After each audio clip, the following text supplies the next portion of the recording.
Bonjour à toutes et à tous. On est en fait assez surpris du nombre, donc on est très content que vous soyez aussi nombreuses et nombreux.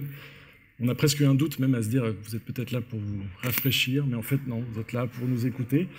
Et à dire vrai, on est content de partager cette expérience qu'on a eue ensemble parce que dans le fond, elle a été une résidence partagée. Si, Dominique, ça a beaucoup de sens parce que ça a été un vrai partage entre nous. On a compris beaucoup de choses les uns envers les autres, sur le travail des uns et des autres. Et on a la dure tâche de faire ce qu'on appelle une table ronde, ce qui est toujours un peu un drôle d'exercice parce qu'il faut pouvoir se passer la parole tout en essayant de dire un petit peu des choses, à la fois sur ce qu'on a vécu et à la fois sur ce qu'on vous propose de voir aussi dans l'espace d'exposition, qui est le résultat de cette résidence. Donc peut-être qu'on s'est dit, on a essayé de faire un plan. Bon, je sais que ça a été... Bon, je ne pense pas qu'on le tiendra, mais on a essayé de se donner un peu des buts. Alors c'est vrai que la première chose, on a pu se dire tout bêtement, c'est essayer de vous dire d'où on est parti, parce que justement on est arrivé ici, donc on est bien parti de quelque part, à la fois d'un projet, mais aussi de nos vies, de notre travail aussi, qui est assez différent. Et donc peut-être déjà vous dire cela, en parler, parce que... En plus, pour le coup, moi, en entendant la base de mon projet, j'avoue que ça a beaucoup dérivé.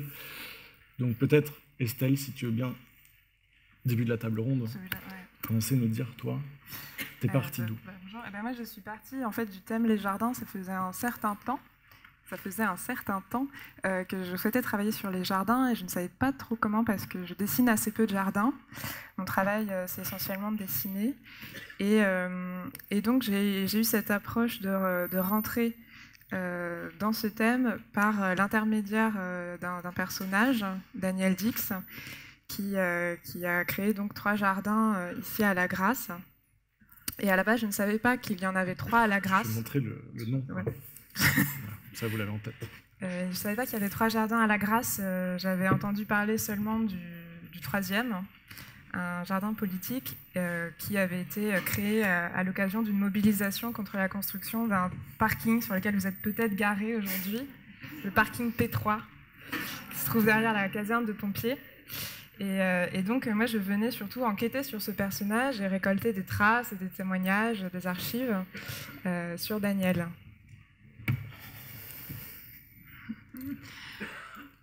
Alors, je vais présenter mon projet aussi de départ, qui était, dès le début, de dessiner dans les jardins de La Grasse, à la façon d'un carnet de voyage. Et à La Grasse, parce que c'était incontournable pour moi de me confronter au terrain pour m'ancrer dans une réalité, parce que mon but, c'était de dédier un temps long à l'observation, sans intervenir sur les lieux comme je suis amenée à le faire en tant qu'architecte paysagiste dans mon métier, donc. Et de retranscrire ce que je voyais, ce que je ressentais par le dessin. En gardant à l'esprit que ce qui peut sembler commun, voire insignifiant, ne l'est pas. Donc, avant le début de la résidence, je n'ai volontairement pas voulu aller en reconnaissance sur les lieux, donc je ne savais pas du tout à quoi, à quoi m'attendre. Donc, lorsque je suis arrivée... on s'est rencontrés. On s'est rencontrés. Parce qu'on ne se connaissait évidemment pas. D'horizons différents. Et j'ai commencé en fait à arpenter le territoire de La Grasse pour appréhender les lieux, et à pied ou à vélo uniquement pour garder un contact direct avec les lieux. Et cet arpentage est un moment très important pour moi parce qu'il me permet de m'immerger et de m'attacher aux lieux. Et j'ai choisi de me laisser justement porter par ces lieux et notamment par la rivière de l'Orbieu, qui a été un peu mon fil rouge en fait tout du long. C'est elle qui a forgé toute la vallée, c'est elle qui l'a sculptée. Et donc, ça me semblait très important de suivre ce fil d'eau. Et c'est celui-là qui m'a amenée au jardin. Donc voilà, j'ai choisi d'explorer de façon la plus large possible, en resserrant au fur et à mesure à l'échelle du jardin. Et cette traversée des échelles était... Je ne sais pas si vous m'entendez. Oui. Non, t'entends. Et cette traversée des échelles de la grande à la petite échelle me permet toujours de mieux comprendre les résonances qu'il y a d'une échelle à l'autre, d'un espace à l'autre, et comment le jardin fait écho au paysage et inversement. Et cette question-là, en fait, de comment on passe d'un espace à l'autre a vraiment influé sur la façon dont j'ai représenté ce que je voyais et sur le format des carnets. Et voilà, parce que le paysage est relation et que c'est plus souvent dans la nuance plus que dans des limites franches et un cloisonnement que ça se passe. Donc c'est cette question des nuances qui m'a beaucoup importée. Voilà. Alors peut-être vous pouvez... Moi, je peux dire aussi le début, oui, mais c'est vrai que pour le coup, c'est assez différent. Enfin, c'est vrai que vous aviez une idée, à mon avis, très précise en tête. Moi, je sortais d'un travail long de recherche dans le cadre d'un doctorat sur la figure d'Albert Kahn, donc, qui est donc ce banquier qui, certes, a été par la suite philanthrope, qui est né en 1860, qui disparaît en 1940, et qui a décidé, au tout début du XXe siècle, d'utiliser en fait quasiment la totalité de sa fortune, c'était un des hommes les plus riches d'Europe à ce moment-là, d'utiliser quasiment la totalité de sa fortune pour archiver le monde avec eh bien, une technologie très peu utilisée à l'époque qui était ce qu'on appelait l'autochrome, qui étaient les premières photographies couleur mises en place par les frères Lumière en 1904. Et donc dès 1908, il décide d'envoyer dans le monde entier des opérateurs pour faire des films et pour prendre en photo le monde et pour l'archiver parce que, pense-t-il, et c'est là où moi il y a quelque chose qui me passionne, pense-t-il, le monde est en train, en tout cas le monde qu'il connaît est en train de disparaître. Ce sont ces mots. Et en parallèle de ça, donc moi j'ai travaillé énormément sur ces images, sur cette personne, et en parallèle de ça, on peut encore voir aujourd'hui à Boulogne, donc à côté de Paris, un jardin qui est le jardin qu'il a construit petit à petit au fil de sa vie, en parallèle en fait de ce projet un peu gigantesque, étant un amoureux du voyage, du monde, mais aussi des échanges et des différences, disons, c'est un peu comme ça qu'il pouvait se définir. Il avait décidé d'enfermer dans l'espace d'un jardin à Boulogne, eh bien, de pouvoir faire le tour du monde à pied, au cœur du jardin, par les végétaux. Donc passer d'une surface du monde à une autre. Bon, c'est très, très commun, en fait, au début du XXe siècle, chez les grands aristocrates, que de travailler ces espaces que sont les jardins. Et je partais de ça, et je suis venu ici en me disant que j'aimerais bien un peu mieux comprendre, en fait, cet écho que je n'avais pas traité, en fait, qui était de comprendre à la fois le déplacement par les végétaux, mais aussi la façon dont on peut se déplacer dans les territoires et eh bien, il rencontrait une forme un peu d'archive quelque part. C'était ça qui commençait à m'intéresser. Or, c'est pas ce qui s'est passé. Bon, enfin, si, c'est ce qui s'est passé, mais je veux dire, c'était un point de départ. Et peut-être que j'ai besoin pour ça de poursuivre l'idée de la rencontre avec Estelle et Louise, parce qu'en arrivant, je me suis rendu compte de deux personnes qui finalement étaient assez à l'aise avec les espaces... moi j'ai eu l'impression en tout cas, les espaces des végétaux, des plantes, des arbres, etc. Et surtout quand on se promenait avec Louise, que très vite on s'est promené en fait ensemble. Bon, on s'est dit ça, on a un peu que ça à faire au départ, c'est se promener. Et Louise m'impressionnait sur un point, c'est qu'elle pointait le paysage tout en le lisant. C'est-à-dire qu'elle avait comme ça cette capacité de lecture des espaces en disant... tel végétal, c'est ça, tel arbre, c'est ça, tel lichen, enfin, je sais pas, c'est ça. Si, ça allait quand même, c'était extrêmement précis. Et moi, je me rendais compte plutôt je me sentais absolument analphabète, en fait, de ça, de ces espaces-là. J'avais une incapacité à lire le paysage.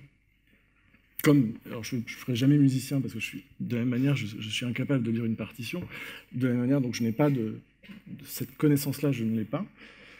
Et donc, pour finir, je me suis dit qu'en reprenant le rêve de Kahn, c'est de se dire que peut-être aller voir de la manière dont les gens les racontent, ces espaces, ces végétaux, ces lieux, c'est-à-dire aller chercher peut-être une autre langue que celle que je ne saisis pas.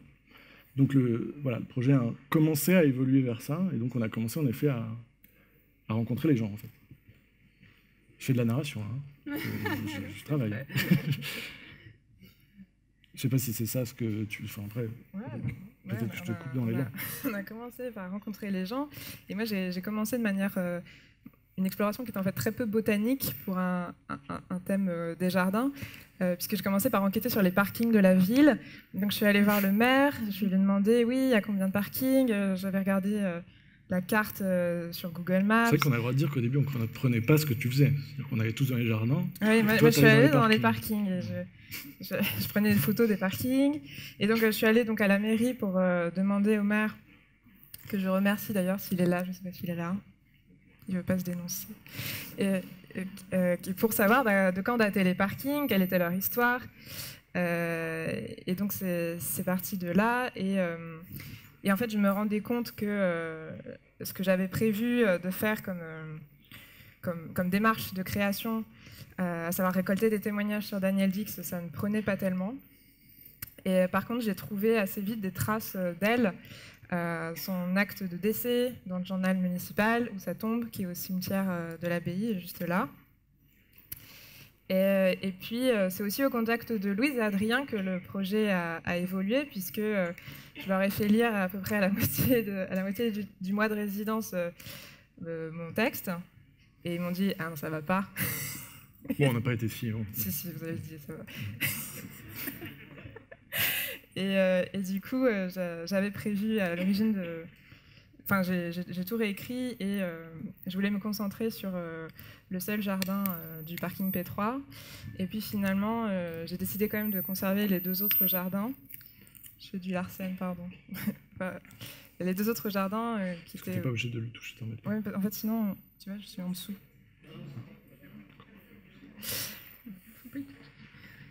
Je vais parler comme ça. Et donc j'ai décidé aussi de garder les deux autres jardins de Danielle parce que je les aimais bien. Il y en avait un qui était une adaptation littéraire, l'adaptation du roman Vendredi ou les limbes du Pacifique de Michel Tournier, qui a été créé sur le roc de Cagalière, qui est le promontoire rocheux que vous voyez au-dessus de la garrigue par là-bas. Et le deuxième qui est une maison végétale qui était complètement ouverte sur un jardin habitable, où les fonctions domestiques s'étalaient dans le jardin et où les plantes et le végétal rentraient à l'intérieur de l'habitation, qui existe toujours bien qu'elle soit en ruine, et qui est la maison au toit effondré qui est là juste à la sortie de l'abbaye, au bord de l'Orbieu. Voilà. Et toi, Louise? L'art de la transition. La transition est difficile. Donc, comment j'ai rencontré les jardiniers? D'abord, j'ai pris le mot jardin au sens large, c'est-à-dire à la fois dans l'enclos et hors de l'enclos. Je l'expliquerai peut-être un peu mieux après, mais comment j'ai rencontré les jardiniers? Donc, surtout, j'ai fait le choix de retenir 5 jardins vivriers le long de l'Orbieu.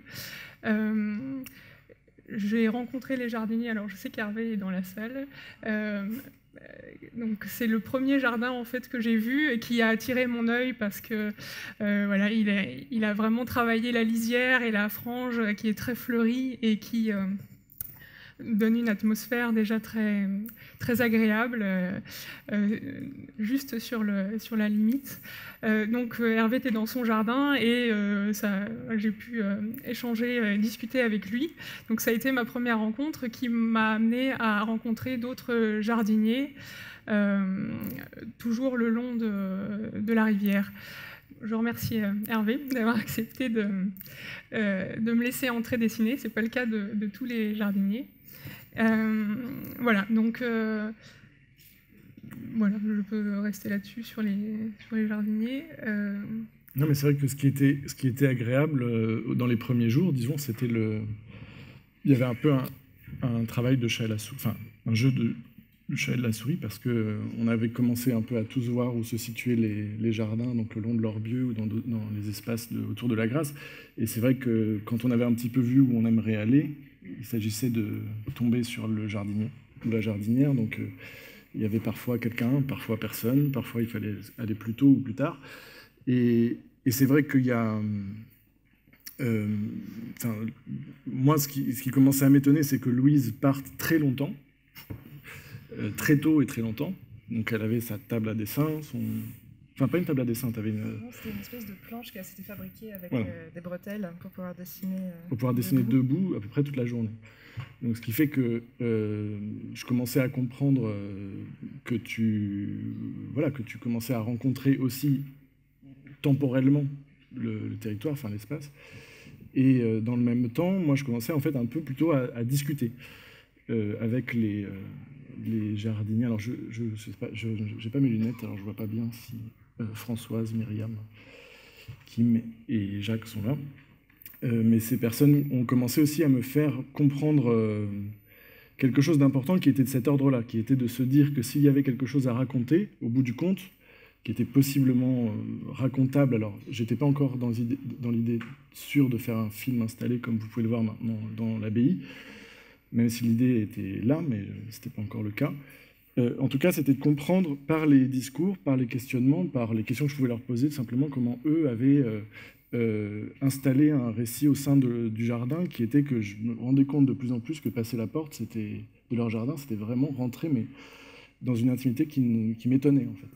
Autrement dit, par exemple, si je reviens à la question du problème de dénomination, je me rendais compte que savoir quel type d'arbre pouvait être dans ce jardin ne devenait plus essentiel, par exemple pour Françoise, là où en fait chaque arbre était planté à la naissance de chaque petit enfant pour elle, et donc que l'arbre prenait le nom de l'enfant qui venait de naître.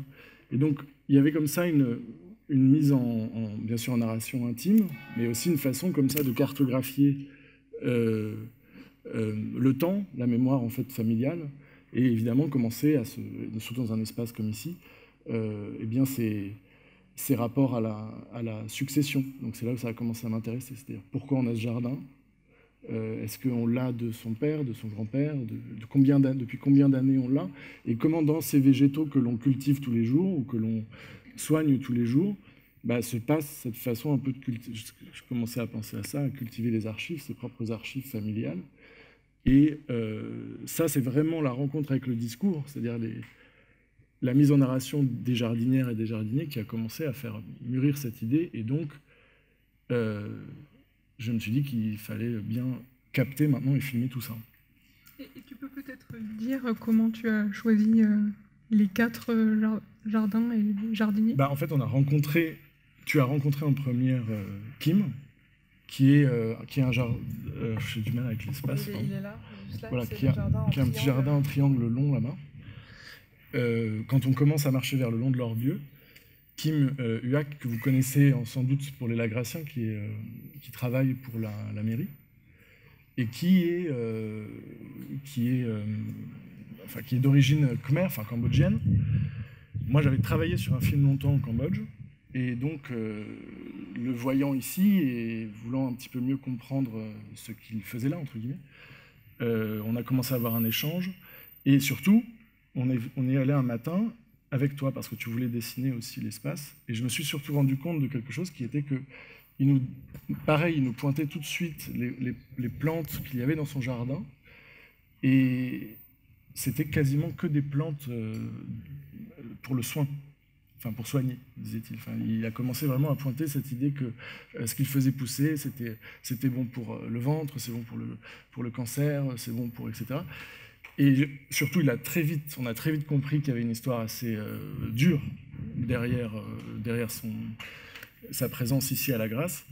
Et donc, je me suis très vite dit que c'était lui que je voulais interroger, filmer, être avec lui, parce que l'espace du jardin, où toutes ces plantes étaient quasiment toutes issues, nous l'a-t-il dit après, de plantes khmer, enfin cambodgiennes, ou laotiennes, ou vietnamiennes, je retrouvais cette histoire de déplacement, et cette histoire pour le coup, vraiment mémorielle, et de mémoire intime et personnelle, et plus générale, en fait. Puis d'autres, mais bon, c'est vrai que ça a été un moment, en fait, quand on a rencontré Kim. pour ma part, en fait, je cherchais au départ à avoir un kaléidoscope de jardin. Donc, j'ai parlé des 5 jardins vivriers que j'ai choisis, mais il y a aussi le jardin des moines que j'ai voulu dessiner, qui est un peu à part, mais je savais qu'il y aurait un autre rapport aux plantes et un autre rapport au temps, donc ça m'intéressait d'aller y dessiner. Et puis, comme je l'ai dit tout à l'heure, j'ai pris le mot jardin au sens large. Et au cours de mes pérégrinations, il y a 2 lieux qui m'ont marqué et où j'ai voulu m'arrêter. Donc j'ai très vite, en fait, comme je l'ai dit tout à l'heure, remonté le Béal, qui est ce canal d'irrigation qui alimente tous les jardins et que vous connaissez sans doute. Le remonter pour arriver à sa source et comprendre, en fait, voilà, d'où venait l'eau. Je me doutais bien que ça venait de l'Orbieu, mais je voulais voir comment ça se matérialisait. Et j'ai donc découvert la Passière des Seigneurs, enfin dite la Passière des Seigneurs, qui est en fait une retenue que les moines ont fait construire au XIVe siècle. Et j'ai choisi de dessiner là-bas aussi parce que c'était pour moi l'origine des jardins, parce que peut-être que sans ce canal-là, les jardins, en tout cas tels qu'ils sont aujourd'hui, ne seraient pas là. Et cet espace-là, je l'ai trouvé extraordinaire. Et a priori, ce n'est pas un jardin, mais moi, j'y ai vu une idée de jardin. Alors pourquoi ? Bon, d'abord, il faisait très chaud, un peu comme aujourd'hui, et c'était une oasis de fraîcheur, donc une sorte de refuge finalement. Et dans l'idée du jardin, je vois vraiment l'idée du refuge aussi. Et puis, il y a un travail très fin de nivellement qui crée des jeux de niveau à partir de très grandes dalles calcaires qui font parfois 1 mètre de haut et qui sont assemblées très finement sous la forme d'une calade monumentale. Et donc, ces dalles qui sont érodées et sculptées par l'eau ont permis à la végétation de s'installer dans les interstices, dans les anfractuosités. Et en écho donc à ces pierres, je suis allée dessiner les cailloux du pierrier qui se trouvent sur les pentes de la garrigue derrière nous, dans un milieu beaucoup plus sec. Et cet endroit, en fait, les cailloux forment un gigantesque piège à graines et un paillage aussi qui permet à tout un cortège végétal de s'y installer. Donc des plantes sous forme de coussins qui permettent de résister à la sécheresse et au vent. Et ce qui me plaît en fait dans cet endroit-là, c'est que ces cailloux qui semblent inertes au premier abord, en fait, ils nous racontent une histoire, une vie complètement décoiffante de la Grâce, où la Grâce se trouvait sous les océans, sous les lacs, il y a 70 millions d'années, qui ont été plissés, compressés, érodés par l'eau. Et donc, j'avais vraiment envie de dessiner cet endroit-là, parce que ces cailloux donnent toute une épaisseur, finalement, au lieu. Donc, voilà, c'était aussi cet écart-là que j'ai fait dans les carnets.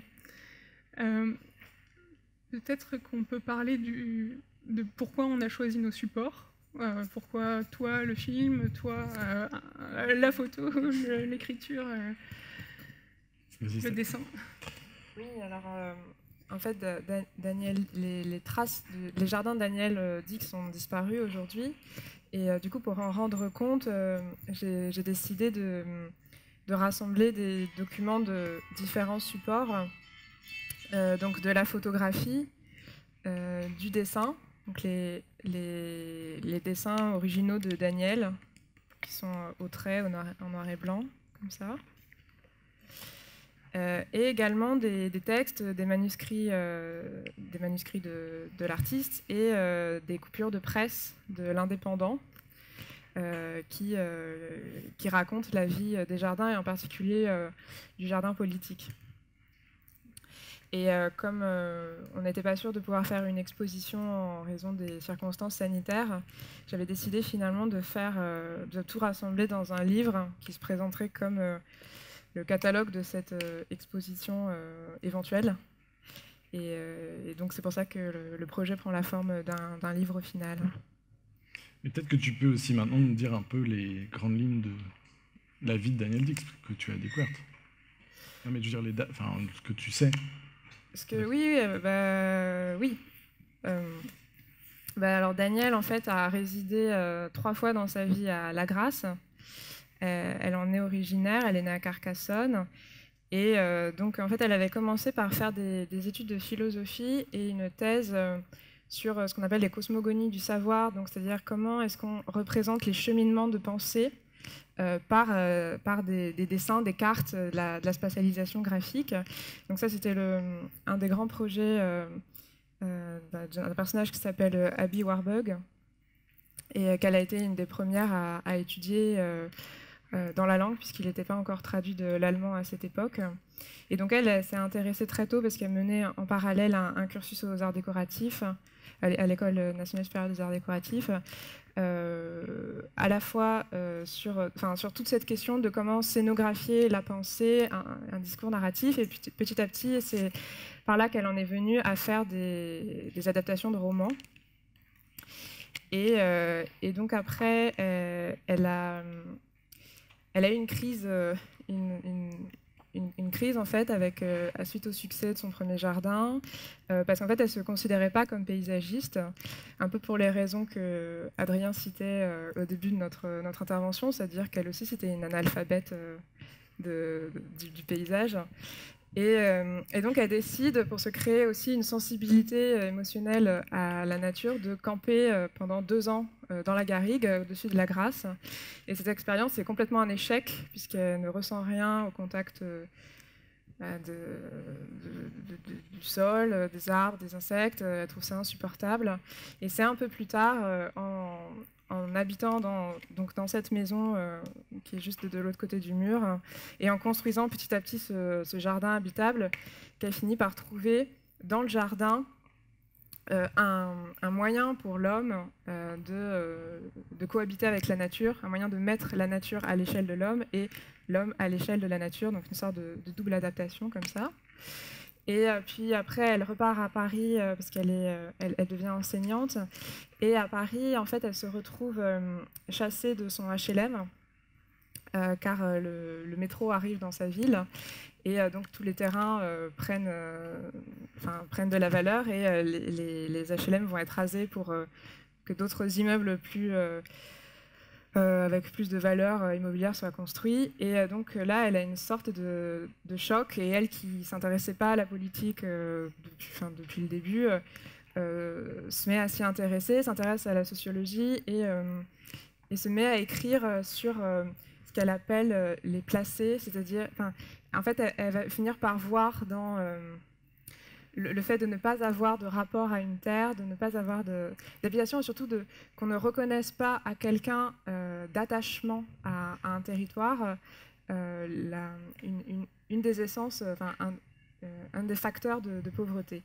Et donc elle écrit un essai qui sera édité chez Verdier, début des années 2000, en 2003 je crois, donc où elle théorise la pauvreté comme étant un état d'exil en puissance.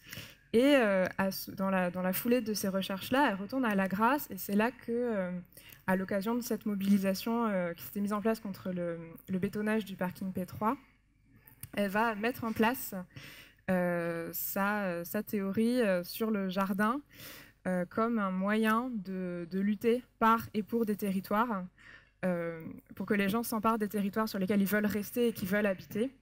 Et donc, quelque part, c'est un peu abusif de parler du 3e jardin de Daniel comme étant un jardin de Daniel, puisqu'en fait, ça a été un jardin participatif auquel beaucoup de Lagrassiens ont collaboré, et dans lequel, en fait, on a retrouvé un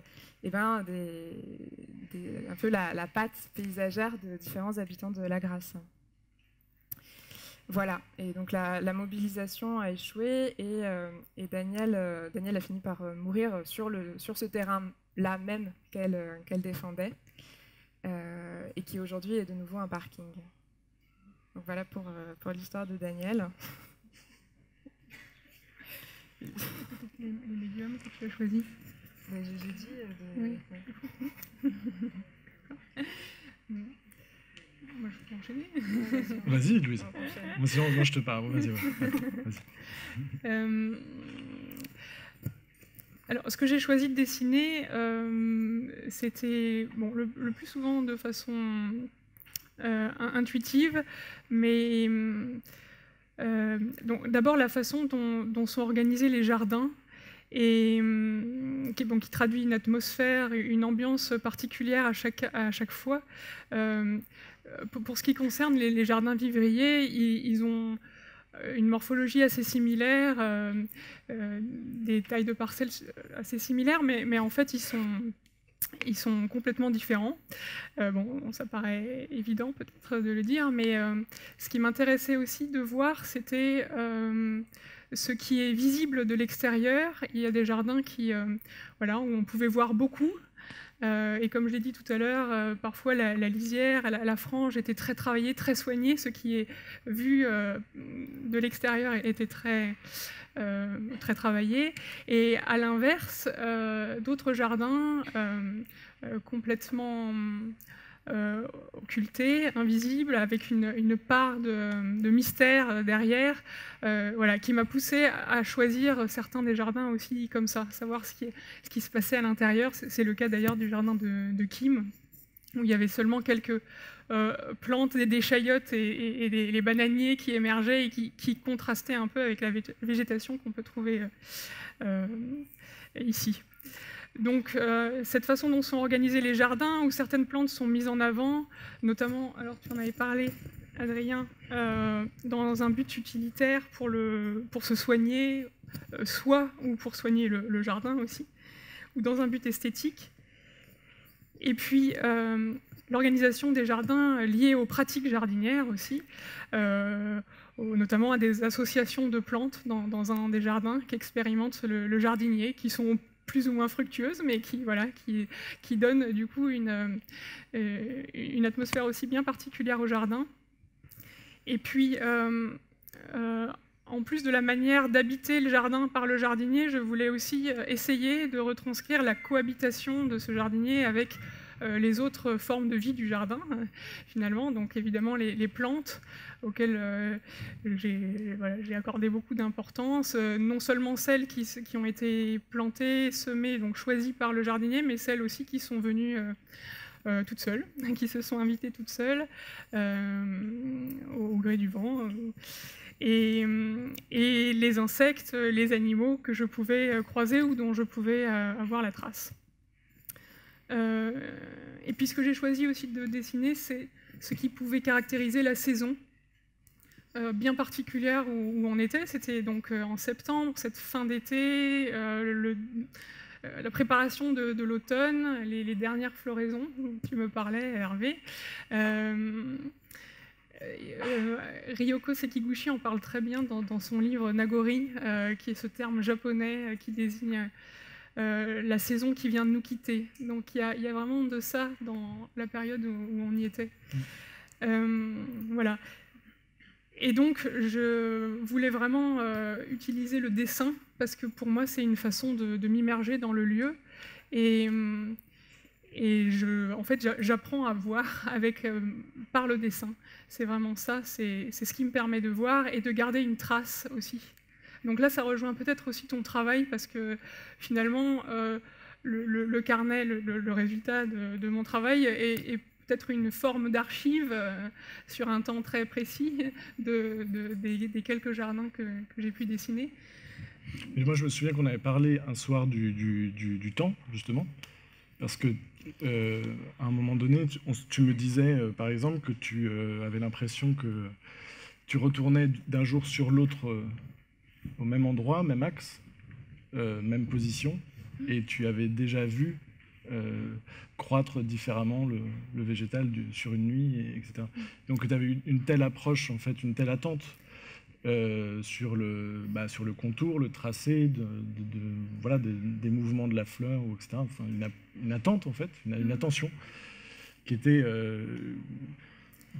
donnait une expérience de regard et de temps, tu dis, de voir mieux. Moi, je pense que... Enfin, je pourrais en parler après sur l'image en mouvement, mais c'est... Ouais. C'est vrai que le dessin me permettait aussi de réapprendre toujours que tout est mouvement, surtout dans le jardin, et tout est éphémère. Donc effectivement, cette question du mouvement-là était très importante, et je voulais tenter de le retranscrire dans le dessin. Donc parfois ça ne marchait pas.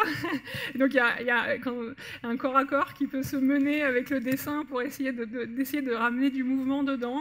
Bon, parfois ça reste figé, mais c'est aussi le jeu, et c'est ce que j'apprécie dans le dessin d'ailleurs, c'est que on est toujours sur le fil en fait, et on ne sait pas finalement le résultat où ça nous mène est souvent différent, ça déborde, ça a dévié par rapport à ce qu'on avait imaginé au départ, et voilà, et ça fait partie du jeu, du dessin, et ça rejoint l'idée de mouvement en fait dont tu parles. Bah, je pense qu'au départ, quand j'ai compris que je ferais un format film, donc maintenant on peut commencer à être vers la fin, donc, vous pouvez voir dans la boulangerie, qui est un format en diptyque.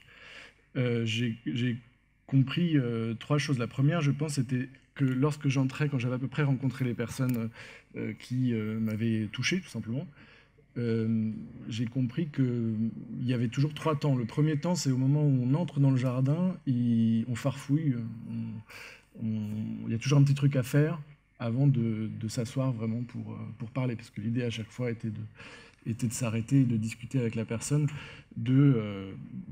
tout simplement de l'espace, de ce lieu et de ce qu'ils ont à en dire en termes de mémoire familiale, personnelle, individuelle. Donc l'envie très vite a été de filmer ces premiers gestes quand on rentre dans le jardin, parce qu'il y a quelque chose qui s'y passe qui sont très intéressants de grattage, de matière, de première cueillette, de « ah tiens, cette tomate-là finalement elle est plus rouge qu'hier, donc je la prends », etc. Et donc ça c'est vraiment du regard et du repérage que seule la personne dans son jardin connaît, en fait, parce que justement, il est lui-même spectateur ou spectatrice constant de ce temps-là, en fait, de son propre paysage. Et ensuite, il y avait ce moment de discussion que j'enregistrais, donc que vous pourrez entendre en off dans le film installé, qui devient cette manière, en fait, pour moi, de rencontrer et de nommer justement ces espaces, de comprendre en fait voilà, ce qui s'y dit, ce qui s'y passe, etc. Et puis ce moment en fait ensuite où là on se rapprochait Louise sur ça, le moment ensuite où je passais plusieurs parfois une longueur ou 2 heures à filmer en fixe les espaces et les végétaux. Et alors là, si vous faites l'expérience, essayez-le comme... De toute façon, en plus, c'est le principe même lumière, hein, vous savez, c'est de poser sa caméra et faire tourner la pellicule 1 minute, 2 minutes, sur un seul espace. C'est aussi ce que faisaient d'ailleurs les opérateurs d'Albert Kahn, qui est vraiment de fixer et de s'arrêter simplement et de laisser vivre le temps et de laisser vivre aussi évidemment ce qu'il y a à l'image. Et je me suis vraiment surpris à être... un peu même saisi et assez bouleversé par fixer 2 minutes une fleur en gros plan, ce qui paraît un peu surprenant, mais en fait il y a des mouvements de vent, il y a des fois un insecte qui se pose, je vous apprends rien, mais je veux dire, ce moment-là a été une façon aussi ensuite de rencontrer une deuxième fois l'espace, de rencontrer le jardin, de laisser passer ce temps-là, et en fait alors je ne savais pas plus comment ces fleurs et ces arbres s'appelaient, dans le fond, mais en même temps, j'avais quand même maintenant l'histoire derrière. Enfin, j'avais cet autre temps, cet autre écho de temps intime que je venais d'entendre, qui me les faisait voir peut-être...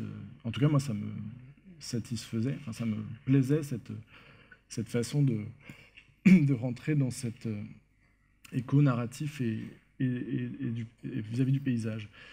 Et donc, le film final que vous pouvez voir, donc, dans l'espace de la boulangerie, a été, entre guillemets, pensé comme cela, en fait, comme ce moment de regard, d'attente, de prise de vue sur ces espaces, et ces moments de rencontre, d'écoute, de point d'écoute sur ces personnages que j'ai pu rencontrer, écouter, qui donnent en fait cette autre dimension narrative et historique à l'espace. Et il a été évidemment pensé comme une installation, donc c'est-à-dire ne vous sentez pas obligé de regarder les 56 minutes, c'est le but. Le but étant de passer d'entendre, d'écouter un écho, de regarder quelque chose, et peut-être que la prochaine fois, vous entendrez quelqu'un d'autre parler. Donc c'est cette façon justement de réexpérimenter aussi un autre temps du film. Moi, j'aime beaucoup le temps de l'installation, parce que c'est pas un temps d'assise comme on vit les projections les soirs ici, où on regarde un film. Il y a aussi une façon de passer devant et de vous faire de votre propre temps. Voilà. Moi, ce que je voulais dire. Sur la question du temps et des jardins, ça me fait penser aussi que, en fait, il y a beaucoup de jardins légendaires à la Grasse. Et quand j'ai commencé à enquêter sur Daniel Dix, on m'a parlé de beaucoup d'autres jardins qui ont existé et qui ont disparu, et qui étaient tous des jardins fabuleux, dont quelquefois il reste des ruines. Et donc, je ne sais pas, toi, Louis, si tu les avais dessinés, ceux-là. Le jardin de Sylvie, par exemple. Oui, effectivement. Ouais. J'ai aussi dessiné un jardin où Sylvie, donc la personne, ne jardine plus, mais on m'en avait tellement parlé que j'avais vraiment envie de rentrer et de dessiner ce lieu, voir les traces, en fait, ce qui pouvait en rester. Donc oui, là, nos chemins se croisent.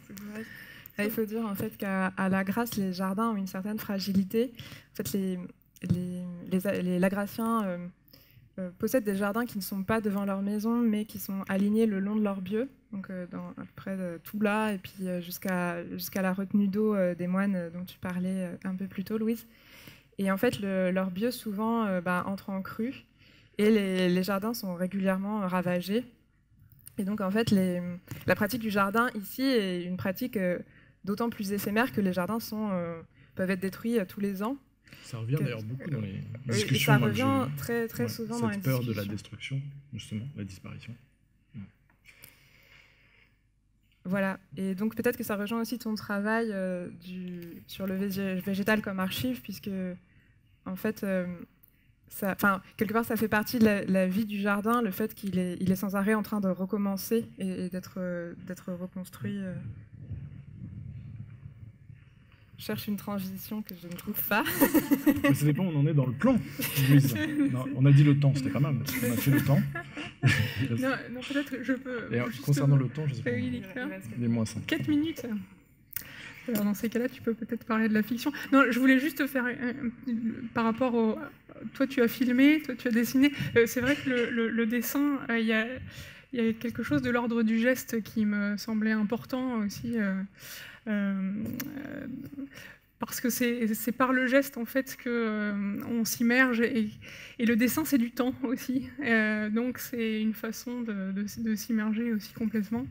Et par rapport à cet rapport-là au film et aux échos, ça a influé sur le format de mon carnet qui est un Leporello et qui est en fait un format accordéon en fait qui peut à la fois se condenser, se replier, se transporter à la façon d'un carnet de voyage qui était mon idée de départ et puis en même temps se déployer complètement dans l'espace. Et ce que j'ai cherché à faire, c'était, pour revenir à la question des nuances dont j'ai parlé tout à l'heure, des nuances dans le paysage et dans les jardins, c'était de procéder par glissement, comme une sorte de travelling en fait, d'un jardin à l'autre. Et on le sent complètement dans l'installation, dans une ce que tu as fait. Continuité, ouais. Et donc ça rejoint l'idée aussi du film et des échos que tu as voulu tisser. En tout cas, allez voir en haut, donc, si vous ne l'avez pas encore vu, ton carnet, parce que c'est vrai que... ce que je voulais ajouter, c'était, en plus des dessins, l'idée du carnet de voyage aussi, c'était de rassembler quelques échantillons du site. Alors, il n'y en a pas beaucoup, parce qu'en plus, comme il est en extérieur, le carnet, c'était un peu délicat. Mais je tenais vraiment à avoir des échantillons de plantes sous forme d'herbier et de graines aussi, et quelques traces du sol aussi sur lesquelles les jardins se sont implantés. Voilà. Donc il y a aussi un peu ce mélange-là. Peut-être qu'on peut terminer sur la fiction, Estelle. Sur la grande révélation.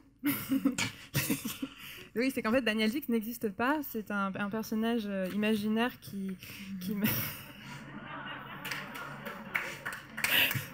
C'était la performance. Hein. C'était la performance. Hein. Qui m'a servi à aborder le thème des jardins, à aborder aussi les jardins de la grâce. Et en fait, l'histoire de la grâce et l'idée de l'histoire de Daniel, c'est de raconter quelque chose de la grâce, quelque chose de sa politique, quelque chose de son rapport au parking qui est particulier, quelque chose de son rapport au jardin. Et voilà, oui, voilà, en fait, moi, je venais aussi, donc, effectivement, pour collecter des témoignages, avec l'idée de demander aux habitants de la Grâce de s'inventer des souvenirs qu'ils auraient pu avoir avec Daniel Dix, et qui était un exercice assez compliqué à faire, en fait, puis en plus, j'avais absolument aucune méthode. Et oui, les gens refusaient, en fait.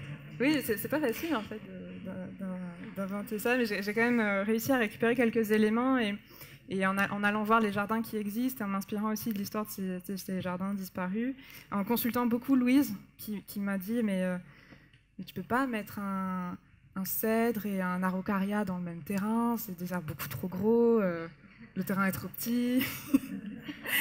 Donc tous les projets de Daniel Dix ne sont pas faisables. Mais ils sont crédibles, oui, grâce à l'intervention de Louis. Non, mais parce que malgré ce que j'ai dit, il y a quand même... tu as gardé des libertés, oui, de toute façon. Hein. Oui, c'est vrai. Donc en fait, il y a des choses qui restent fictives. Voilà, et donc, on a fait une exposition. Et donc voilà, j'en ai fait une exposition avec l'idée de garder l'ambiguïté de savoir si elle avait existé ou si elle n'avait pas existé, et en espérant aussi qu'il y ait des gens qui viennent avec ces fameux faux témoignages que je voulais récolter depuis le début. Et donc là, j'en ai reçu quelques-uns depuis le début du banquet, donc je suis très contente. Et vous pouvez écrire à la maison du banquet, donc 4 rives gauche à la Grâce, pour transmettre éventuellement si vous avez gardé des dessins, des lettres, si vous avez des anecdotes à raconter avec Daniel Dix, et je serais heureuse de les intégrer dans la prochaine édition du livre, puisqu'il ressort dans le cours de l'année chez Carder, un éditeur à Avignon. Voilà. Merci.